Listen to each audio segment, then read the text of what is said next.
Durant les festes de Nadal, la publicitat augmenta i també el nivell de consum de les persones, molt dirigit a compres de regals per a adults i també per a nens i nenes.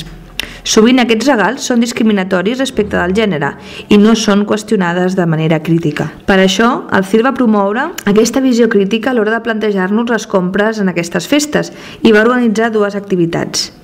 En primer lloc, vam organitzar la taula rodona per uns regals no sexistes, com desenvolupar un consum responsable i igualitari respecte del gènere, amb la participació d'en Marc Valldeoriola, de la cooperativa Germinal, de Rodrigo Prieto, de l'Institut Diversitas, i Xavi Palós, de la cooperativa Idees.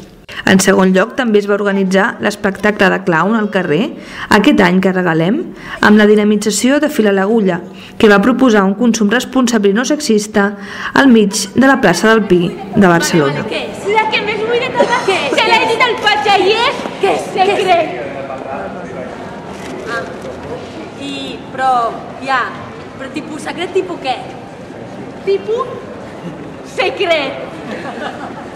A les dues activitats es va cridar l'atenció respecte del tipus de regals que es donen i que reprodueixen els rols de gènere al món adult i els jocs i joguines sexistes que es regalen a les nenes i nens per a aquestes festes. També es va plantejar una certa crítica a la publicitat nadalenca, especialment respecte al sexisme que aquesta utilitza i a la difusió d'una cultura consumista.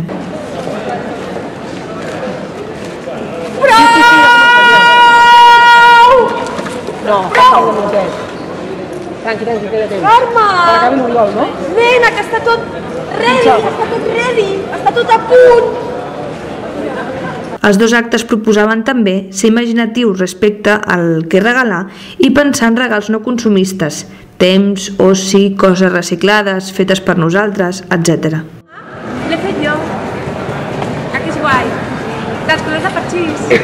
Dels colors del parxís. Home, la Maribel, ara que està en aquest mal moment, segur que els colors alegres li alegren. Per una cosa, que paguen 4 duros a qui la fa, a nosaltres ens han fet pagar 100 i pico.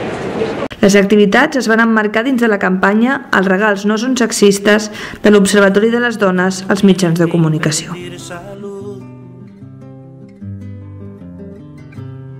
Por eso canto a quien no escucha, a quien no dejan escucharme, a quien ya nunca me escucho.